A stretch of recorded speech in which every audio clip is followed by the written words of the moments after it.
Pues buenas tardes y muchas gracias a todos y a todas por venir y a las compañeras de UNAF.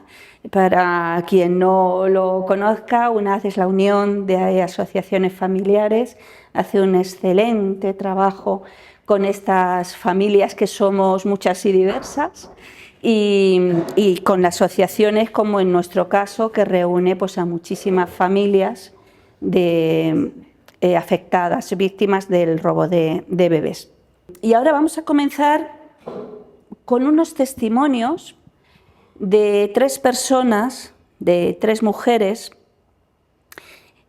que, bueno, para mí son personas de la asociación, son mujeres amigas, compañeras, y que yo creo que pueden dar una imagen, un ejemplo de lo que significa el buscar, ¿no? El ser una persona, una mujer que busca o bien sus raíces, o bien a su hija, o bien a su hermana. Es cortito, ¿eh? Vamos a empezar con esto. Mi nombre es Irene, yo soy adoptada del año 53. Tengo 67 años ahora mismo y son los mismos que llevo buscando a mi familia biológica. Me llamo Pilar Navarro Rico y el 30 de mayo de 1973 entré en el Hospital Nuestra Señora del Rosario, en Madrid, para dar a luz a mi primera hija. Soy Cristina y estoy buscando a una hermana que nació en la antigua maternidad de Santa Cristina el 6 de diciembre del año 1956. Nació prematura y la monja se la llevó a la incubadora por problemas respiratorios, según nos dijo. En su momento, lo único que pude sacar de mi madre fue decirme que pagó 25.000 pesetas por mí. 25.000 pesetas en el año 53 era muchísimo dinero. Pero nada más, no he conseguido que me diga nada más, que me dé un dato más. Todos los papeles que he ido recopilando de un lado o de otro, nunca me han dado una pista, no me han dado ese hilo del que tirar, jamás. No había pasado ni 24 horas cuando nos dijeron que mi hija había fallecido. Le pregunté dónde están los papeles, por qué ha muerto, dónde está enterrada, cuál fue la causa del fallecimiento, y entonces mi padre a todo me decía que no sabía nada. Ni sabía por qué. Bueno, sí, que le habían dicho los médicos que había muerto porque la niña era muy grande y nada más. El hecho es que me entero a los 15 años y a partir de ahí pues la cabeza te da vueltas, intentas averiguar, quieres saber por qué. En 2011 empecé a intuir que esa niña había sido robada como otros miles de niños en la época del franquismo. Eran semejantes todos los casos publicados. Mandar certificados, informarme, idas, venidas, y bueno, al final, después de mucho esfuerzo físico y económico, porque eso nos cuesta mucho dinero y no lo tenemos, me confirmaron que mi madre había tenido una niña que pesó 4 kilos 150 gramos, una niña sana, con buen color, pero en sus papeles de nacimiento figura tachado, muere a los 10 minutos de nacer. Tú notas algo, o sea, tú sabes que algo no anda bien. Tú sabes que alguna cosa es diferente a la de tus amigos, y si nos juntábamos con mis primos alguna vez, yo veía diferencias, notabas cosas. Es aquello que hay cosas distintas que no te cuadran. Una madre de hija robada no dejará nunca de buscar y de dejar claro que no la entregamos, sino que nos la robaron. Mira, yo llevo buscando a mi hermana, calculo más o menos desde el 2012. El desgaste emocional que tenemos es espantoso, porque nos ha hecho incluso, no discutir, ¿no? Pero sí que hemos tenido enfrentamientos familiares. Pero hay una parte nuestra que nos obliga a seguir peleando y seguir luchando. Tenemos un trabajo muy duro por delante. Y la sensación que, por lo menos yo, la que tengo y seguramente muchos de nosotros, es como que los pies no te llegan al suelo. Que es como que alguien ha manejado unos hilos y no te dejan posarlos. No te dejan poner los pies en la tierra. Yo he vivido toda la vida con los pies por unos centímetros por encima del suelo, sin raíces, porque no encuentras raíces.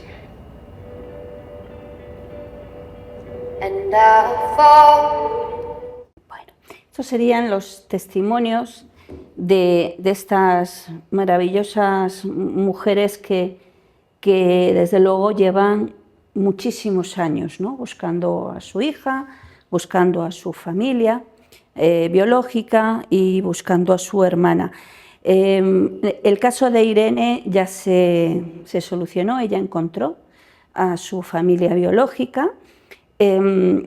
La mamá ya había fallecido, pero sí ha podido encontrar hermanos, primos, y bueno, pues el poder reencontrarse con su historia le ha hecho poder cumplir no solamente ese deseo, sino también terminar el puzzle que estaba organizando y que bueno, le faltaba esta pieza, ¿no? Y esta pieza, que es su familia biológica, pues le ha hecho posible ver la vida de otra forma. Al conocer su historia le ha hecho también poder vivir bien su presente y poder planificar también su futuro, ¿no? Bueno, vamos a hablar un poquito de lo que es la desaparición forzada de menores y por qué nosotros pensamos, lo argumentamos como un crimen contra las mujeres y contra el derecho a la identidad. Para poder entender bien este crimen, habría que plantearse algunas preguntas sobre cuándo, dónde, quién, a quién, cómo, cuántos y por qué se realiza, ¿no? Si vamos poco a poco, podemos determinar que hay diferentes etapas o fases en este crimen, en la realización de este crimen. No son fases o etapas estanco separadas radicalmente, sino que se van solapando unas con otras, pero para poder entender bien cómo se van solapando y cómo van cubriéndose unas a otras y cómo se van enlazando unas a otras, vamos a hacerlo de una manera que, ya digo, no es exactamente real, porque no son etapas muy separadas, pero sí que con esto sí que podemos tener una idea de qué pasaba en cada momento. Cuando hablamos de una primera etapa, podemos hablar que se produce desde después de la guerra, aunque en la guerra también se produjeron estos crímenes, pero no tenemos de una manera detallada cuántos hay, ni tampoco la manera en que se realiza, aunque lo imaginamos, ¿no? Pero sí las investigaciones que tenemos empiezan desde el año 39 hasta el año 54. Como una primera etapa donde se puede hablar de una represión política pura y dura. ¿Quién es este personaje? Este personaje es Antonio Vallejo Nájera, jefe de los servicios psiquiátricos militares de la dictadura franquista e ideólogo de una determinada teoría que dio paso o que fue el soporte ideológico de la dictadura franquista y desde luego el inicio del robo de bebés. Decimos robo de bebés porque es una denominación social, pero realmente no se robaron únicamente bebés, ¿no?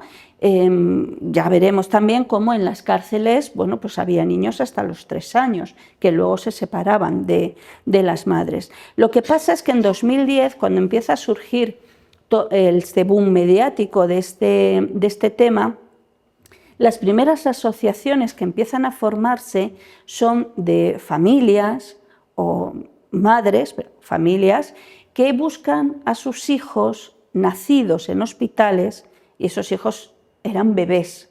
Entonces, de ahí que se pudiera decir o comentar, bueno, el movimiento asociativo de los bebés robados. Cuando empezamos a investigar todo esto, pues nos demos cuenta que obviamente no era únicamente a los bebés a los que se robaba, ¿no?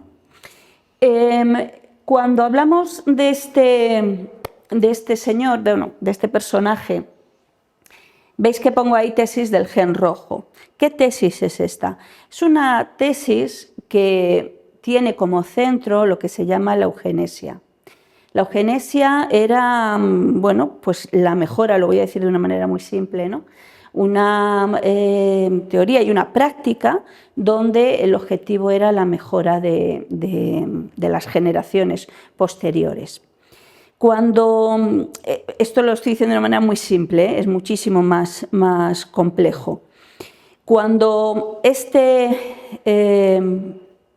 militar, este psiquiatra, plantea la tesis del gen rojo, utiliza el concepto de eugenesia no de una manera genética, sino ambiental.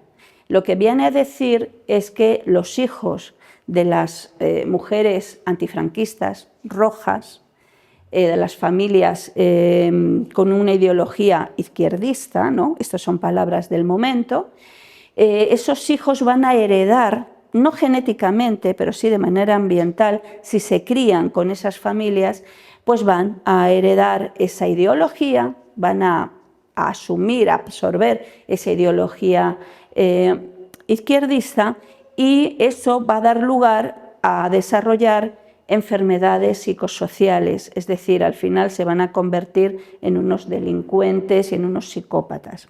Esa era la teoría de la tesis del gen rojo. ¿Qué es lo que ocurre? Que para combatirla lo que hay que hacer es separar a los hijos de esas familias para que no tengan ese ambiente educativo ni familiar relacionado con la rojería, ¿no? Podríamos decir.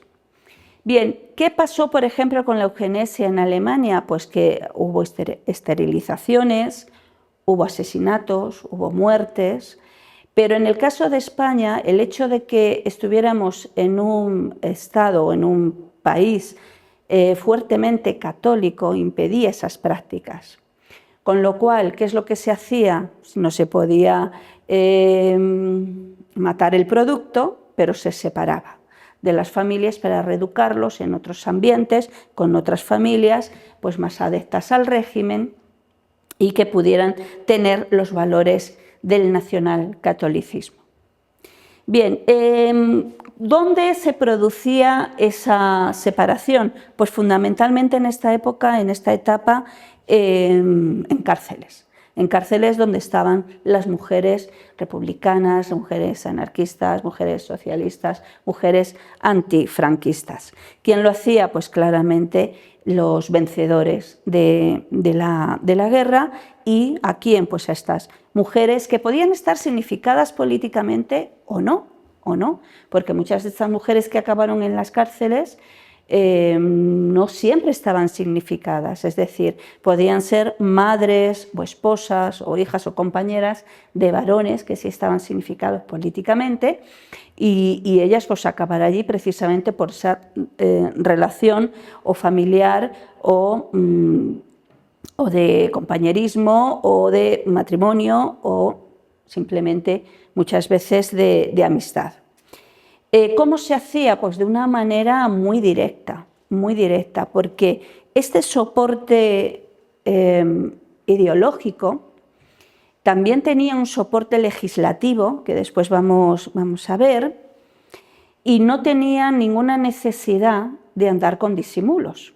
Es decir, directamente los niños se separaban de las madres al nacer, sabían que poco tiempo después esas madres iban a ser fusiladas, y en algunos casos los niños que ya entraban con las madres a las cárceles los dejaban hasta los 3 años, pero a los 3 años los separaban. ¿Dónde los llevaban? Pues como decía, pues a familias adeptas al régimen, y muchos terminaron en colegios, internados, seminarios, en instituciones del régimen.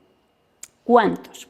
Bueno, pues esta es una cuestión un poquito peliaguda, porque según una investigación, un estudio que se hizo en 2002, que se llamó Los niños perdidos del franquismo, lo realizó Montserrat Mengo, Ricard Bellis, Ángel Viñas, pues determinaron, y luego fue una investigación que utilizó Garzón para su auto cuando salió, ¿no? Entonces, 2008, ¿no? Si no me equivoco.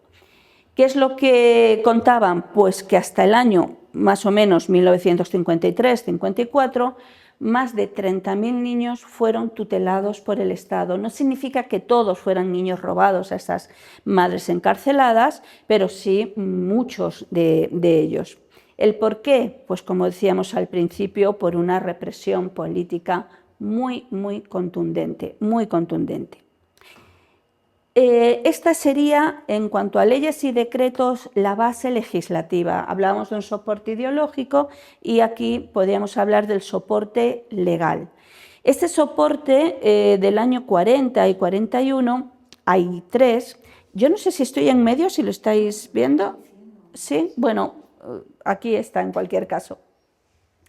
Hay una orden del 30 de marzo del 40, hay un decreto del 23 de noviembre del 40 y una ley del 4 de diciembre del 41.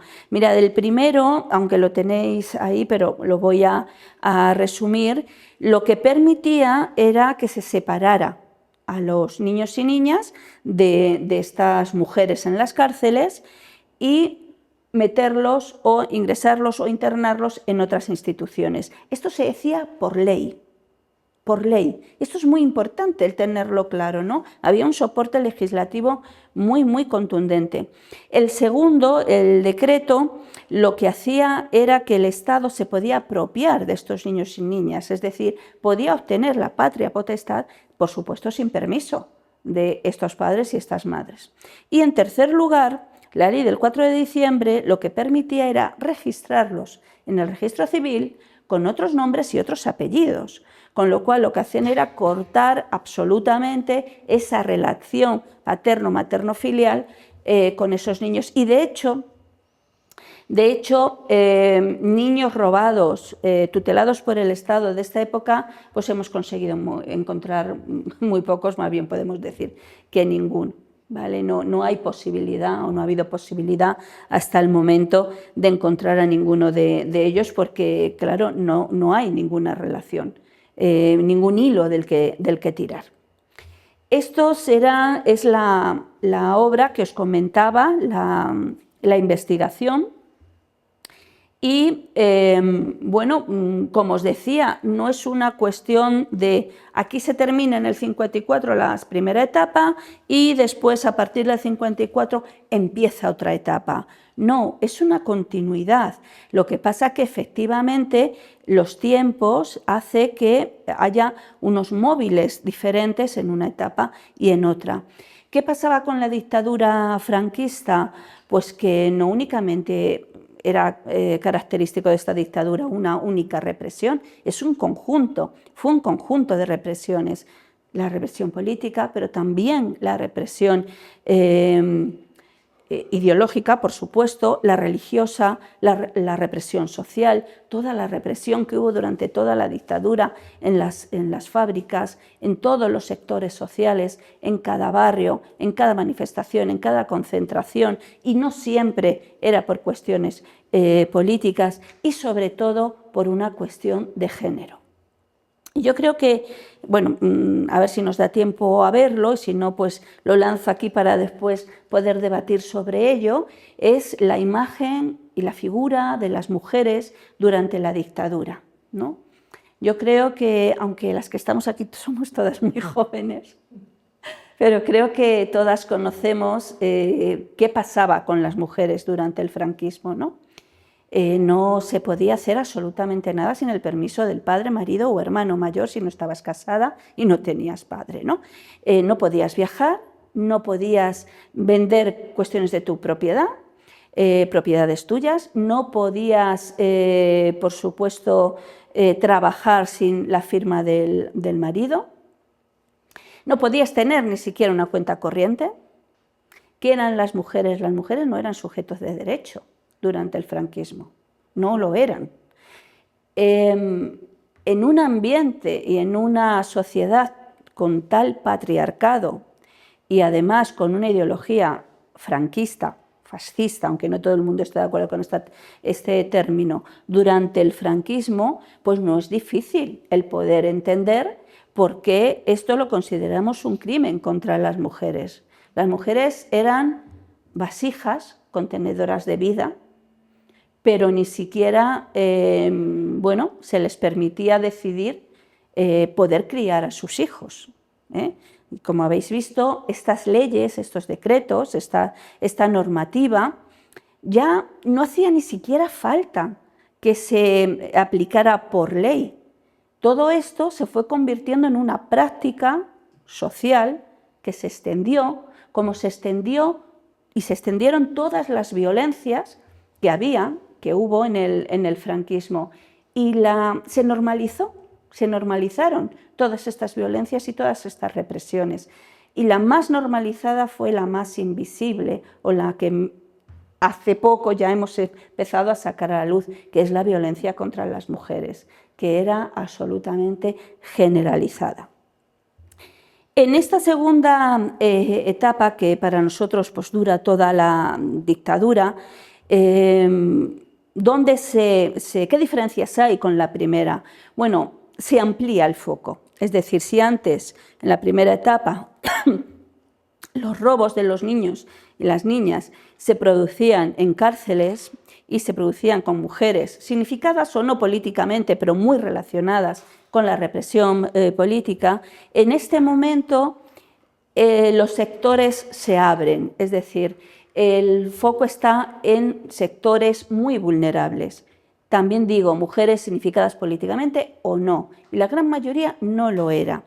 Pero no es una cuestión de decir, no estaban significadas políticamente, es que ¿quién podía estar políticamente visible en la dictadura? Pues muy poca gente, ¿no? Y la gente que estaba, aunque fuera mucha, desde luego no de una manera que pudiera salir a la luz, ¿no?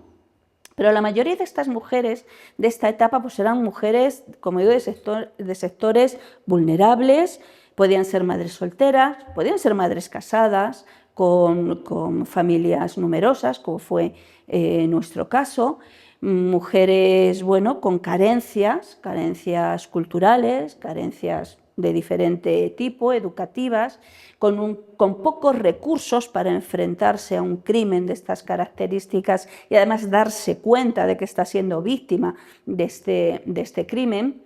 Y luego, bueno, pues ya en el tardofranquismo vuelve a aparecer esta figura de mujer, sí, ya más combativa, a las que también, bueno, pues se les puede estar intentando quitar el hijo, como algunas compañeras de esta época, ¿no? A las que les sucedió. ¿Qué es lo que ocurre también como algo diferente a la primera parte? Es la manera en que se realizan los robos. Mientras que no había ningún tipo de disimulo en la primera etapa, en esta etapa ya tenían que andar con un poquito de cuidado. Y no porque les importara lo que estaban haciendo, no porque estuvieran realmente pensando que están haciendo algo mal, sino porque es un momento, después del 54, donde hay una supuesta apertura, una supuesta porque no fue real, pero sí frente a Europa y frente a los Estados Unidos, fundamentalmente, ¿no? Entonces las cosas las tenían que hacer de otra manera, pero seguían haciéndolas. Y en este caso ya la forma en que se robaba entra dentro de esta terminología que nosotros llamamos los tentáculos del poder, ¿no? No lo hacían directamente militares, no lo hacían directamente las fuerzas de seguridad, sino que todo aquel que pudiera tener cierto poder, como médicos, religiosas, figuras de poder, y bajo un manto tremendo y terrible de impunidad, porque no les pasaba nada si lo hacían, son las figuras que, bueno, que ejercen ese poder, que alargan esos tentáculos y que pueden hacerlo sin ninguna consecuencias, ¿no? Simplemente porque podían hacerlo, porque tenían el poder para realizar esa barbaridad. A las mujeres se les decía que el bebé había muerto, ¿vale? Y ahí es donde empieza esta idea de los bebés robados, ¿no? Que había muerto, normalmente no se le deja ver a la madre o al padre, a la familia, el bebé fallecido. Cuando se lo dejan ver, curiosamente, lo que notan es que cuando van a despedirse del bebé, el bebé no es lo que han visto quizá el padre o la familia, o lo que en algunas ocasiones ha podido ver la madre, y el niño está muy frío, ¿vale? Después podemos hablar de por qué el niño está muy frío, ¿no? Si a lo mejor hay bebés que han fallecido escasos minutos antes. Y quiero que esto lo pensemos también, sería muy largo explicar qué es lo que les pasa a estas mujeres, ¿no? Pero sí tengamos en la cabeza, quizá después para el debate, cómo estas mujeres generalmente entran solas en el paritorio, se encuentran en una situación bastante inhóspita, con unos tratos que no son buenos, y cuando notan que se acerca el momento del parto, muchas se sienten confundidas, medio dormidas, con la sensación, que luego se demostró real, de que les estaban poniendo una medicación. Nace el bebé, no lo pueden ver generalmente, y se quedan todas con la sensación de que algo raro pasa, porque no consiguen tener al niño o a la niña en sus brazos, porque se tienen que marchar a casa sin despedirse, porque de repente su vida ha cambiado de tal forma que se van a casa con el corazón roto y con los brazos vacíos, que eso es importante, los brazos vacíos y con un duelo que no van a resolver en su vida, porque no se pueden despedir de ese niño supuestamente fallecido, ese niño o esa niña. Claro, ese silencio, además impuesto, hace que la vida sea difícil en el recuerdo de ese bebé, que de momento piensan, y durante muchos años, piensan que está fallecido. ¿Por qué hablo de silencio? Pues hablo de silencio porque a las personas, a las mujeres que se les ocurría preguntar o insistir muchísimo o dudar de la muerte de ese bebé, pues incluso se les decía, oye, es que no has asumido la pérdida, tienes muchos hijos, ¿para qué quieres más? O ya tendrás más hijos, ¿no? Eres muy joven. Incluso a veces su propia familia pensaba que estaba un poco desequilibrada, que no había asumido la muerte, que tenía que asumir, ¿no? Que su hijo había fallecido. Incluso hay un caso del año 84 donde a una de las compañeras la amenazan diciendo que o se calma o la tienen que ingresar en la planta de psiquiatría.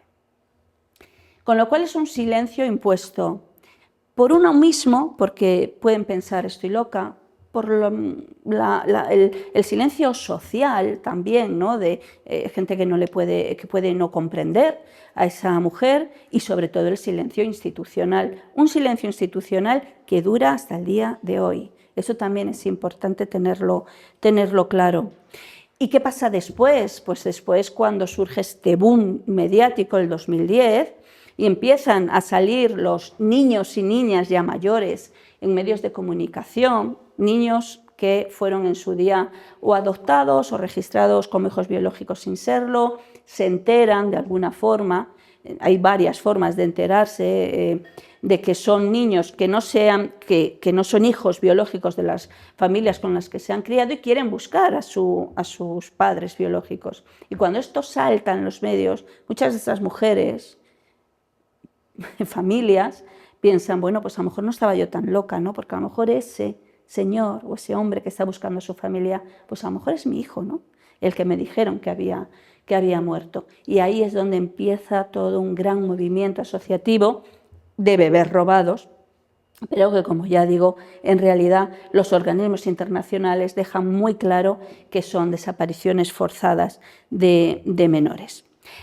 ¿Cuántos? Pues sinceramente no lo sabemos. No lo sabemos. Hay por ahí cifras que dicen 300.000, 200.000. Todos esos son números que son falsos. No tenemos una cifra, no tenemos un número. Sí que tenemos, y lo sabemos por la memoria de la Fiscalía General del Estado del 2024, hace poco ha salido la del 25, esa todavía no la hemos visto, que dice que desde el 2011, que es cuando se pone la primera denuncia colectiva, hasta 2023, se abrieron en Fiscalía 2.200 diligencias de investigación. No son denuncias. Las denuncias pueden ser muchísimas más, pero no sabemos cuántos. Y sobre todo casos, pues no los sabemos, porque hay muchos casos que no se han denunciado, que no se denuncian. ¿Qué es lo que ocurre? Que de esas 2.200 diligencias de investigación, ¿qué cosas podemos investigar de las denuncias, ¿no? Pues se archivaron prácticamente todas, excepto 537, creo recordar, que fueron judicializadas. A día de hoy están todas archivadas, excepto una, en Fiscalía. ¿Cuántas hay en los juzgados? Ni idea. Pero es que nadie lo sabe, esa información no la tenemos. Ni siquiera la tiene Amnistía Internacional, que hizo su informe y lo publicó en 2021, y esa información nunca la pudo recibir, nunca la consiguió. ¿Qué es lo que pasa ya en esta tercera etapa que denominamos en la democracia? Porque claro, por supuesto no se puede justificar, ¿no?, lo que pasa en una dictadura. Puedes entenderlo, porque es una dictadura. Pero ¿tú cómo entiendes que esto siga pasando en la democracia? Y aquí se abre un debate profundo que yo no sé si es el momento, pero para debatirlo en profundidad, pero hay que ponerlo encima de la mesa, ¿no? Y es qué pasó cuando salimos de la dictadura y entramos en la democracia. Tuvimos un periodo de transición y no es mi propósito ahora mismo analizar la transición, pero sí hay que dejar claro que fue una transición que, lejos de ser modélica, y por supuesto respeto muchísimo la lucha a pie de calle de la gente que hizo su labor en la calle para poder conseguir una democracia. Pero esta transición no hizo ninguna ruptura necesaria con el pasado. No la tuvimos. Podemos opinar que estuvo bien o que estuvo mal. Insisto, en el debate podemos hacerlo. Pero la realidad es que no hubo ninguna ruptura. ¿Y eso qué significa? Pues significa que muchas conductas, muchas actitudes siguieron sucediendo en la democracia. Por poner un ejemplo, pues muchos de los magistrados del Tribunal de Orden Público, que creo que todos sabemos lo que fue, un alto organismo represivo, pasaron a formar parte del Tribunal Supremo y de la Audiencia Nacional, a día de hoy. Muchos torturadores recibieron en democracia muchas condecoraciones. Y hay médicos que tenemos en la documentación que actuaron en el 67 y siguieron actuando en el 81. Es decir, que aquí podemos tener una opinión, la que sea, sobre lo que fue la transición, pero la realidad es la que es, que todavía no se ha investigado ni se ha juzgado ningún crimen del franquismo. Y pasamos de la dictadura a la democracia como pasa el rayo de sol por el cristal. Y esa es la cuestión, con lo cual, no hay una diferencia entre lo que pasaba en esta tercera etapa, vamos a decirlo entrecomillado, con lo que pasaba en la segunda. Las características son las mismas. También hay una idea de que es que en democracia todo era un negocio. No, lamento decir, ojalá fuera así. Sería mucho más sencillo y ya habrían encontrado a los culpables. Pero no fue un negocio. El negocio fue algo que se suma a toda la cuestión ideológica y a toda la cuestión social y de género que había. Y os voy a poner un ejemplo. Una compañera, y voy a decir el nombre porque es un caso público, María Luisa Torres, en el año, si no recuerdo mal, 82, me parece, le robaron su hija. Le robaron su hija, está implicada Sor María, y bueno, Sor María fue imputada por este delito y otro, no llegó a juicio porque falleció unos días antes, ¿no?, del juicio. Pero el caso de María Luisa no es que se la robaran por negocio, que se conseguía dinero, pues no tengo ninguna duda. Pero el argumento para quitarle esa niña en su cara fue decirle que esa niña no la podía criar porque era fruto de un adulterio. Bueno, María Luisa se separó de su marido, tuvo otra pareja y tuvo una segunda hija. Pues a esa segunda hija se la quitaron. ¿Por qué? Por adúltera. Adúltera. ¿Vale? Entonces, ¿eso es un argumento que podemos decir, es un argumento de un delincuente para ganar dinero? Bueno, ganaría su dinero vendiendo a su hija Pilar, posiblemente. pero desde luego el argumento no era monetario. El argumento era un argumento ideológico y era un argumento contra esa mujer por haber tenido un hijo estando separada. Y es más, y no te pongas muy tonta, porque si la reclamas o vas a buscarla, te quitamos también a la primera, que tiene 4 años y esa sí es hija legítima. Es decir, y esto pasaba en el año 81-82, creo que fue. Con lo cual, no hablemos únicamente. Hablar de que este crimen fue por negocio es quitarle toda la carga necesaria para que pudiera producirse durante tantas décadas, durante tanto tiempo y en todo el Estado. Si hubiera sido solo por negocios, si hubiera sido una trama de delincuentes comunes, ya los habrían pillado. Ya estarían estos casos resueltos. Si no estaba resuelto es porque había algo mucho más gordo por detrás, como se han descubierto en las investigaciones que se han realizado y de los casos conocidos. Bueno, aquí no voy a hablar más de lo que he comentado, de la transición, los números, las consecuencias.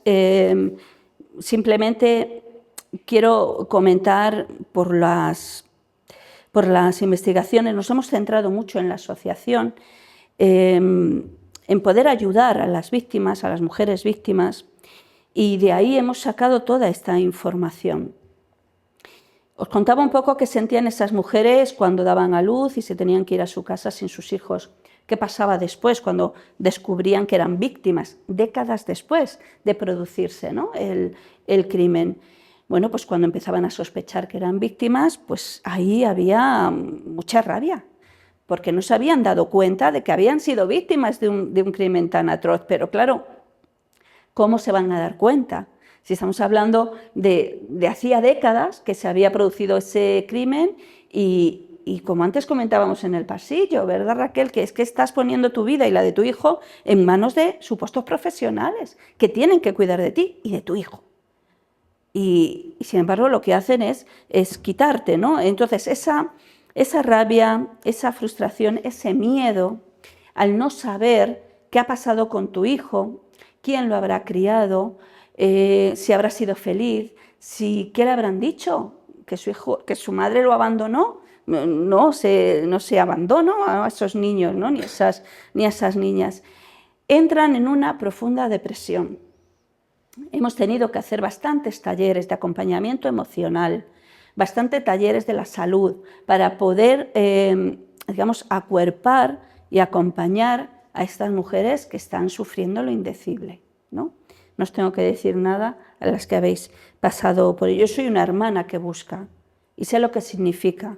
O sea, puedo hacerme una idea, pero nunca llegaré a saber a ciencia cierta lo que le pasó a una madre cuando le roban el hijo, ¿no? Esta desesperanza provoca pues, esa baja autoestima, adicciones, incluso, bueno, pues ha habido intentos de suicidio, ¿no? Porque otra cosa es pensar en un futuro y decir, bueno, si alguna vez encuentro a mi hijo, ¿me va a creer? ¿Voy a poder volver a tener lazos? Claro, cuando llegan muchas mujeres a la asociación, lo primero que hay que decirles es que cuando le roban el hijo, pierden su hijo para siempre. Y es muy doloroso. Porque si en un futuro se consigue encontrar a esa persona, ya será un hombre o una mujer adulto, con sus lazos, hechos con otra gente, con otra familia. Y lo que te encuentras es el intento de poder establecer esos lazos con una persona adulta.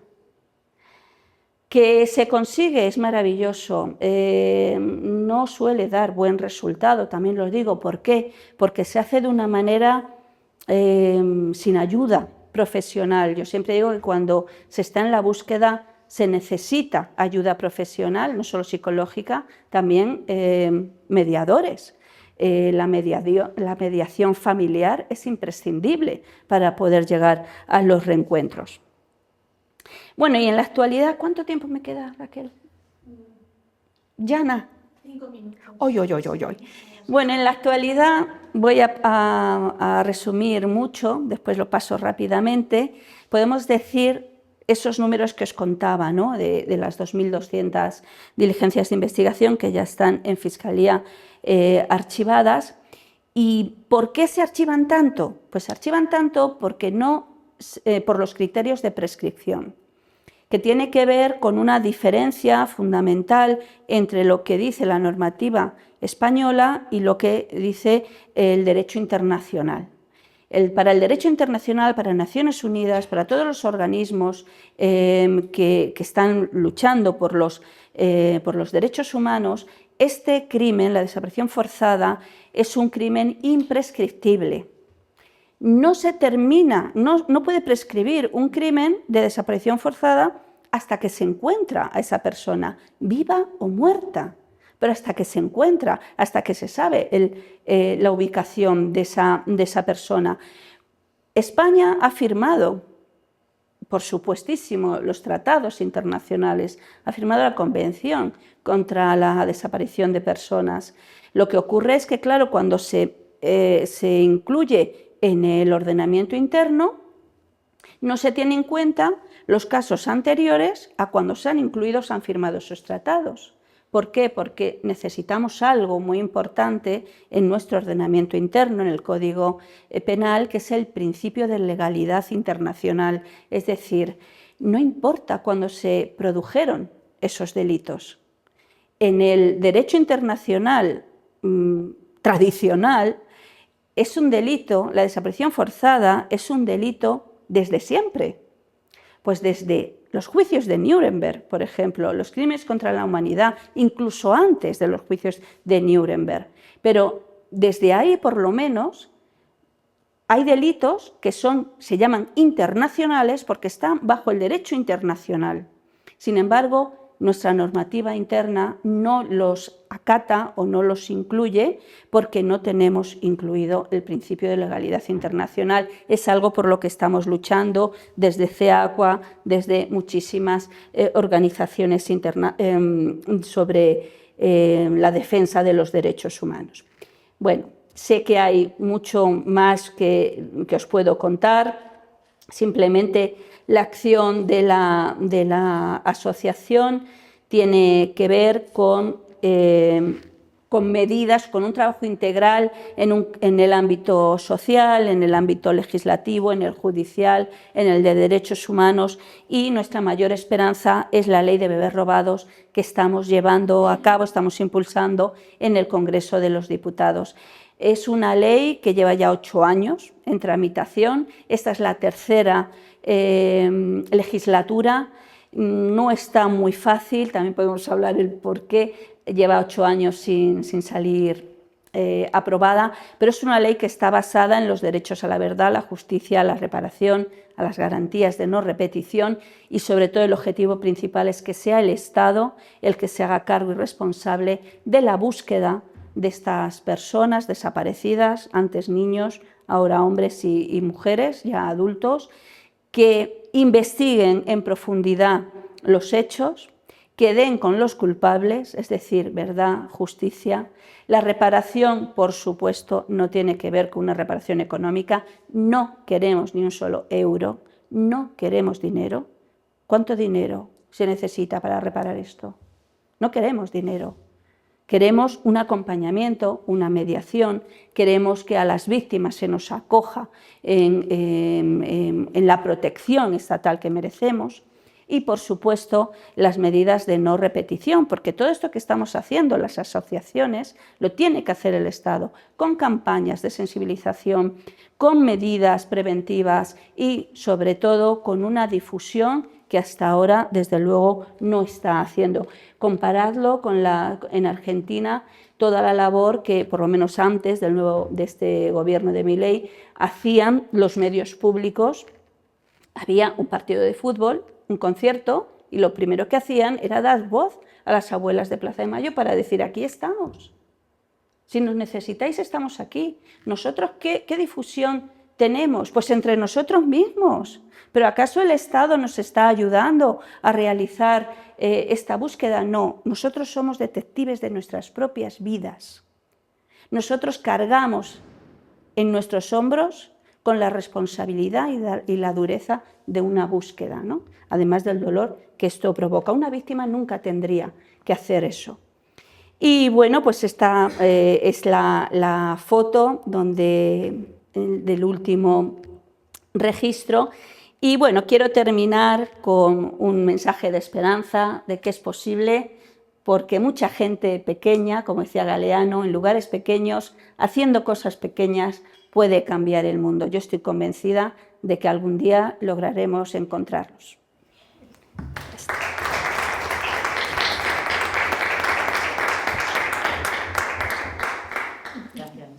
A vosotras por escuchar todo esto y yo creo que ahora casi lo más interesante de todo es, bueno, quien quiera compartir su testimonio o hacer preguntas. Me gustaría reforzar lo que has comentado de las mamás que se sienten culpables de no haberse dado cuenta, pero si es que estaban delante de figuras de autoridad totalmente aplastantes. Un médico era Dios, la hermana religiosa de... Bueno, y el cura que venía a decir que es que ¿cómo vas tú a desconfiar de una figura religiosa y de un médico solamente por reforzarlo? O sea, culpables para nada, víctimas por todos los lados, por los cuatro costados. Nada más quería reforzar eso. Gracias, Gemma. Yo estoy totalmente de acuerdo. Es que no podías ni siquiera imaginar que te iban a robar, bueno, pues la vida, ¿no? El fruto de tus entrañas. ¿Por qué es eso? Porque las madres lo que sienten es que se les está arrancando. Y es un dolor casi físico que incluso lo sienten ahora en la propia búsqueda. Hay mujeres que se echan la mano al vientre cuando nos hablan de su caso, ¿no? Es absolutamente terrible, terrible. Es un dolor, ya digo, a veces físico, por supuesto emocional y claro, culpabilidad cero, pero eso requiere muchas horas de terapia, muchas horas de terapia. Yo me siento mal de que ahora que me he enterado de cosas, hace 2 o 3 años nos enteramos en el registro civil que la iban a inhumar en la Almudena, nos pusimos a moverlo, ya lo habíamos movido en el 2012, pero cuando ya tuvimos la certeza que lo ponía en el papel del registro, que iba a ser inhumada allí, me siento culpable durante muchos años, y ya me sentía antes, de que yo me preguntaba qué habían hecho con el cadáver. Siempre pensé que lo incineraban, que eran bebés. Como había más bebés allí donde yo estuve ingresada, pues pensé que si se hacían cargo de todo, nunca pensaba que los iban a enterrar. Pensaba que los incineraban porque eran bebés y no teníamos que hacer nada, ni buscar nada, ni saber que iban a estar en un sitio determinado. Me he enterado hace como 2 o 3 años, cuando eso de que iba a ser en Almudena. Allí no está, hemos ido 3 veces y el consuelo que tengo es que no está enterrada, donde dijeron. Y quiero, pues eso, que me digan dónde está, viva o muerta. Quiero saber. Efectivamente, ¿no? El querer saber es un derecho humano, el querer saber la verdad. Y claro, toda la falsedad que hay alrededor de tu caso y de tantos casos, ¿no? Cuando dicen, bueno, pensaba que los incineraban, ¿no? Y de repente dicen, bueno, es que los enterramos. Bueno, pero es que ahí no hay nada. Claro, no hay nada que enterrarnos. Hay casos donde se han abierto las fosas o los ataúdes y no hay nada. O hay restos que no coinciden genéticamente después de hacer el ADN con la familia que busca. O el caso de Laura, una compañera de Alicante del año 81, este sí que es del año 81, que hace la exhumación y se encuentra el brazo de un adulto. Porque antes se enterraban los miembros amputados. Y ahí no hay nada, Y ¿sabéis lo que le dijo el juez? Bueno, señora, como no hay cuerpo, no hay delito. Si usted quiere que investigue, investigaremos cuando traiga a su hija de la mano. Pues para eso ya no le voy a necesitar a usted, señor juez, ¿no? Entonces, bueno, en esas condiciones estamos. La falsedad de entonces y la falta de acción de ahora, ¿no? Que eso es lo más sangrante, que en una democracia y, bueno, con gobiernos progresistas, pues estemos todavía como estamos. En la Universidad Autónoma llegaban allí los bebés para analizar de que había muerto. Y resulta que hay un documento que supuestamente firmado por mí, como que yo lo entregaba allí para investigación del bebé. Y resulta que hemos ido allí 2 veces, nos han atendido perfectamente. La persona que en aquel momento estaba a cargo del tema ese nos ha dado un documento firmado por él de que allí nunca se ha hecho investigación de bebés. Solamente se han hecho investigación de cadáveres supuestamente entregados por la familia, pero de bebés nunca se ha hecho investigación ninguna. Y yo tengo un documento como que se llevaba allí el cadáver de mi hija a investigación de la Universidad Autónoma. Y eso es totalmente falso. Eso ratifica otro dato más que nos causa mucha indignación. Si lo debían llevar a un sitio oficial para investigación y resulta que eso nunca ha existido, ese momento de investigación allí.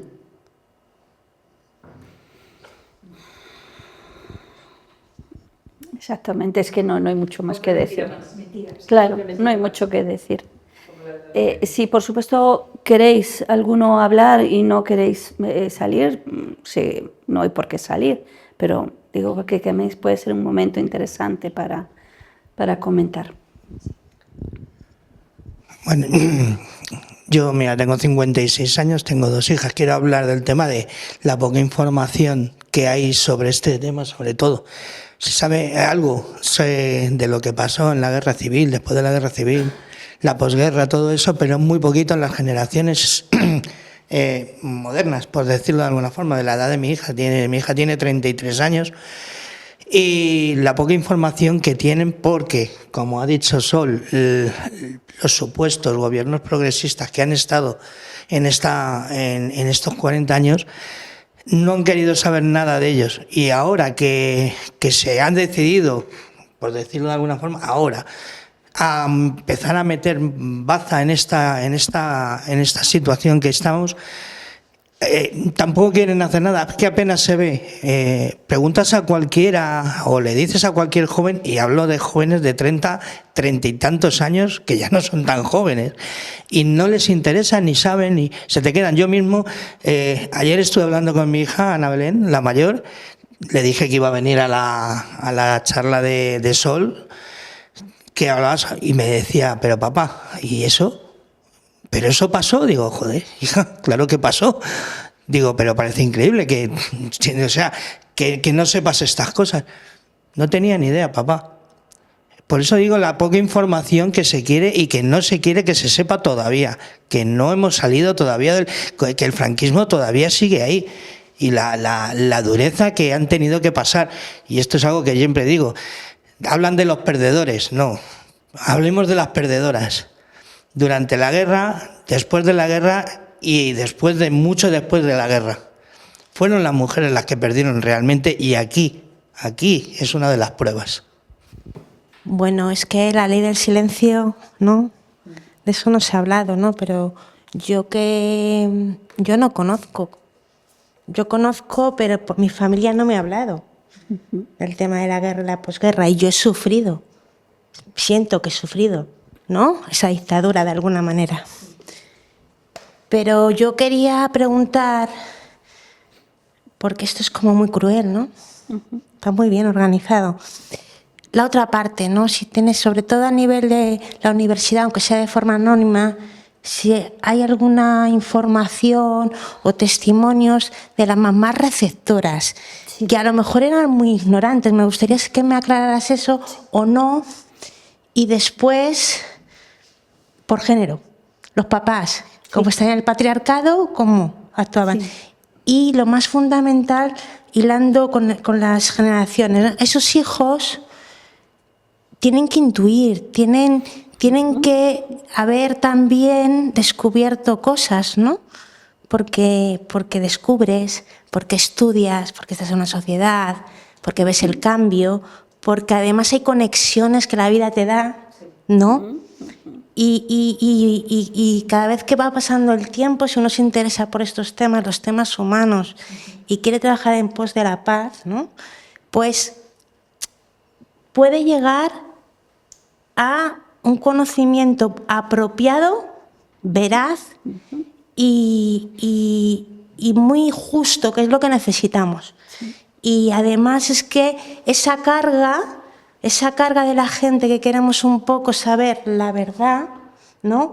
O por lo menos no saberla, pero tener un camino de paz, llegar a algo que te sirva, ¿no? Porque a lo mejor con poquito que hicieran que no hacen, ¿no? Entonces también está esos sacos, ¿no? Que te van poniendo para diciendo, no, tú a lo mejor no vas por el camino correcto. A lo mejor estos estudios no son los que son. O sea, en cierta manera es como que gana en la sociedad actual el no saber. Claro. Y si estudias algo como que se tapa. Entonces, claro, la juventud tiene lo que tiene, pero tendrá que despertar, es que le va a tocar. Porque el relevo está ahí. Y por ahí quería saber, ¿no? Ese tipo de testimonios, vuelvo al comienzo, aparte de las madres sufrientes, las familias sufrientes, que no me extraña y que sois muy valientes, ¿no? Está la otra parte. Y además es que no son conscientes de que son víctimas también. Eso es. Pues mira, es un tema súper interesante porque no lo he tocado, ¿no? Las familias receptoras. Bueno, habrá de todo, ¿vale? Habrá de todo. Y también depende del momento, ¿no? Si nos centramos en esta parte más media, donde ya, bueno, pues se amplía digamos, el público, ¿no? O las víctimas o la tipología de víctimas, que por cierto, la tipología de víctimas es muy grande, pero hay algo que las aúna, y es que, por contraposición, podemos decir que no hay ni una sola víctima que nosotros conozcamos que haya pertenecido a una familia pudiente o adepta al régimen. Eso ya aúna a toda la tipología variada de víctimas. Bien, las familias receptoras. Bueno, hasta donde sabemos, la inmensa mayoría, no sabían de dónde procedían los niños, ¿vale? Entonces les solían decir que eran mujeres que los dejaban. La mayoría de las versiones es que eran prostitutas que no querían criar a su hijo, que se habían quedado embarazadas en su labor profesional, ¿no? Y que, bueno, ahí habían dejado al niño. Lo que sí es algo curioso es que hay familias receptoras que tuvieron que pagar por esos supuestos cuidados de las mamás biológicas en las clínicas, porque claro, no se iba a hacer cargo el hospital encima, ¿no? Sí. Que también hay familias receptoras que no tuvieron que pagar nada, por eso digo que el negocio no siempre estaba presente, ¿eh? El caso de Inés Madrigal, el doctor Vela no cobró a la madre biológica de esta niña, perdón, a la madre adoptiva de esta niña, sino que se la regaló. O sea que también se los regalaban, no conseguían siempre dinero, ¿eh? ¿Por qué podían regalar niños? Porque podían hacerlo, ya está, si es que esa es la explicación, y eran figuras de poder, ¿no? de autoridad. Entonces, por un lado, no tenemos evidencia, no tenemos pruebas de que haya familias de esta etapa segunda, tercera, que supieran a ciencia cierta que estaban acogiendo a un niño robado. No podemos decir. Y además no queremos hacerlo.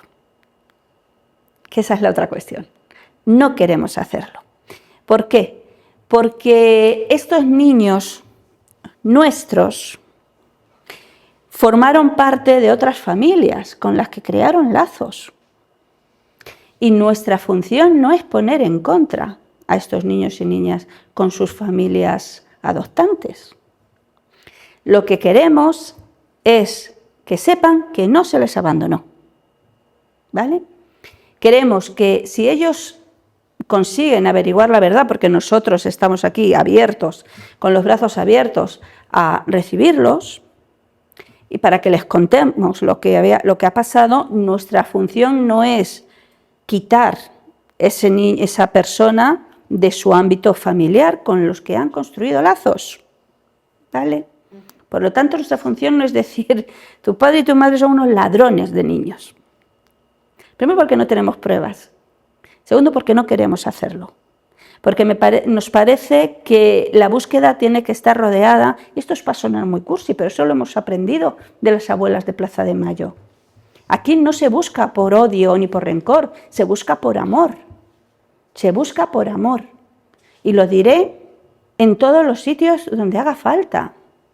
Con lo cual no vamos a romper de la misma manera que nos rompieron a nosotros. No, no es esa nuestra función.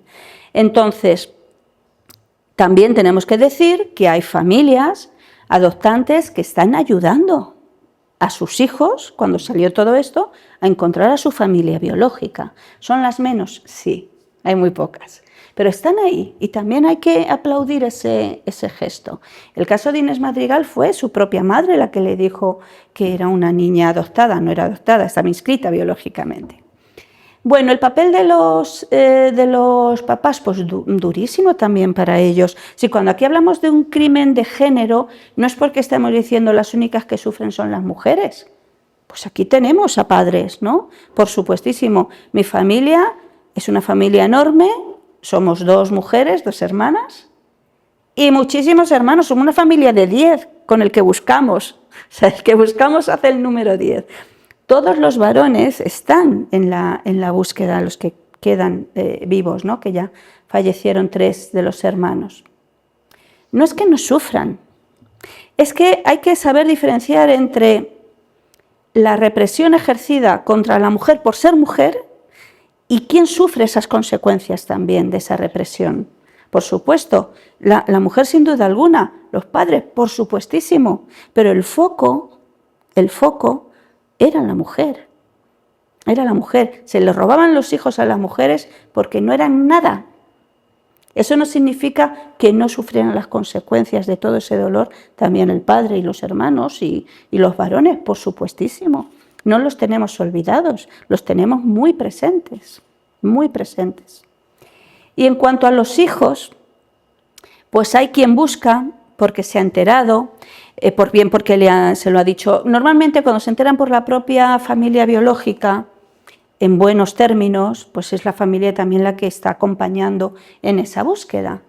Pero no siempre es así, a veces se enteran por una conversación de pasillo, a veces se enteran porque los compañeros de colegio dicen tú no eres hijo de tu padre y de tu madre. Y hay casos muy terribles donde incluso ha habido gente, conocemos a uno en Alicante, bueno, en Valencia, que lo han desheredado por intentar buscar a su familia biológica, ¿no?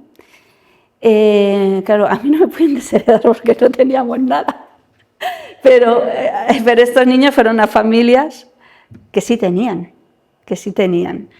O no digo que fueran familias muy, muy pudientes, porque después hubo de todo tipo, pero sí era familia que podían adoptar, ¿no? Y que podían dejar en herencia a ese niño o esa niña. Entonces, bueno, hay gente, me refiero a estos hijos adoptivos o inscritos como hijos biológicos, hijos no biológicos, que tampoco quieren buscar, porque tampoco les interesa y están en su derecho. Si nosotros, tenemos todo el derecho del mundo a encontrar, para decirles lo que pasó. Pero la decisión del reencuentro no es nuestra, es de ellos. Y así tiene que ser.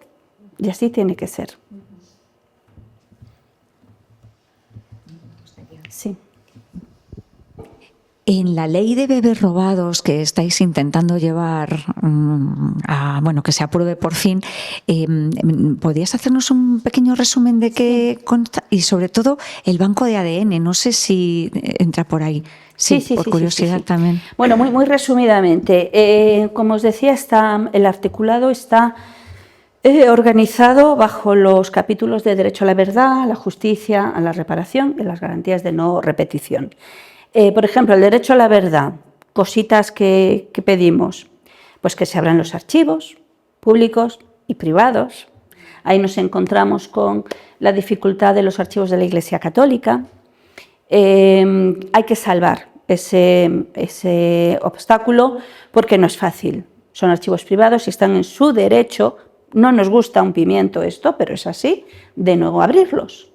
Entonces, a no ser que lo pida un juez o se organice de tal forma la ley, no sabemos cómo, quizás llegando a acuerdos con algunas congregaciones, porque hay que tener en cuenta que la conferencia episcopal puede tener archivos o puede tener,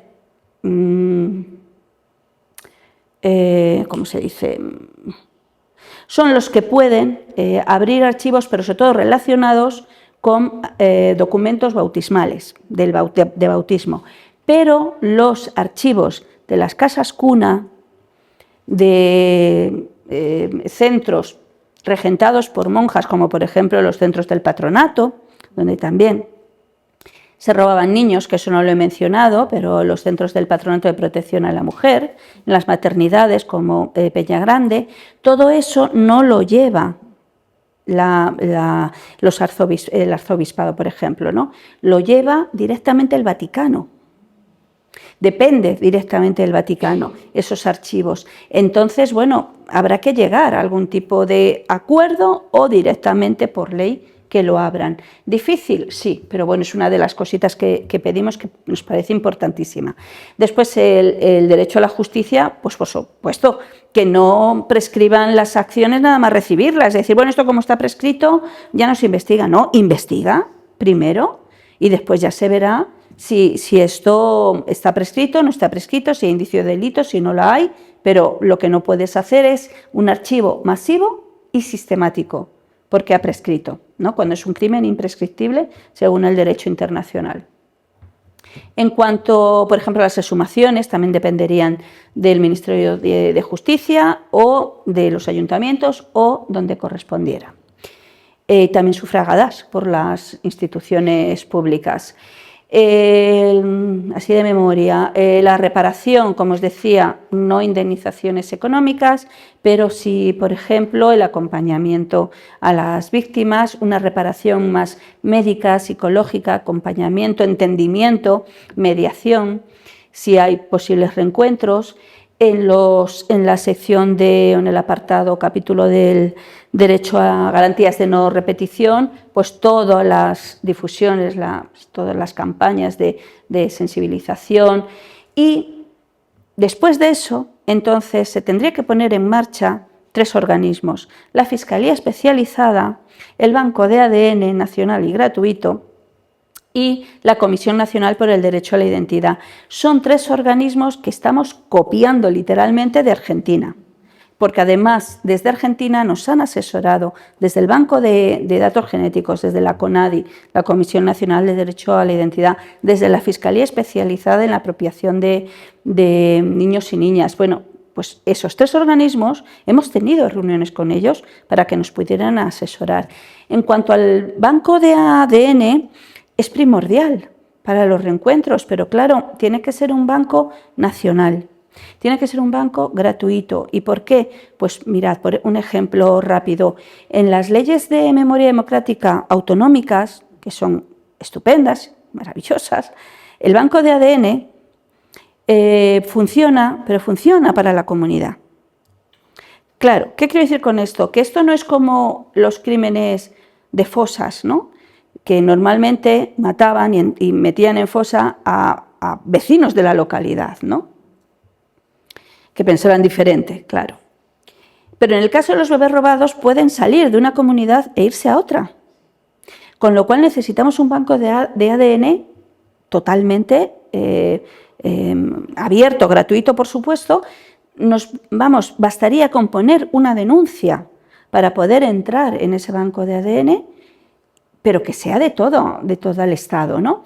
O que se pudiera producir un volcado de cada... Pero el banco no tiene por qué ser físicamente en un sitio, no tiene por qué estar, pero sí que tiene que tener un software, tiene que tener un procedimiento donde se pueda gestionar de una manera estatal completa, porque si no, no sirve de mucho tener bancos de ADN en las comunidades autónomas que solo funcionen para la comunidad autónoma. En nuestro caso no nos sirve. No hay más. Bueno, hay mucho todavía, pero bueno, el tiempo es el que es y yo creo, Raquel, que con esto finalizamos y de verdad que os agradezco muchísimo que hayáis estado aquí porque sé que no es fácil, escuchar esto. Lo agradezco de corazón. Mientras el Estado no haga esta función, pues de momento aquí estaremos haciéndola nosotras. Gracias.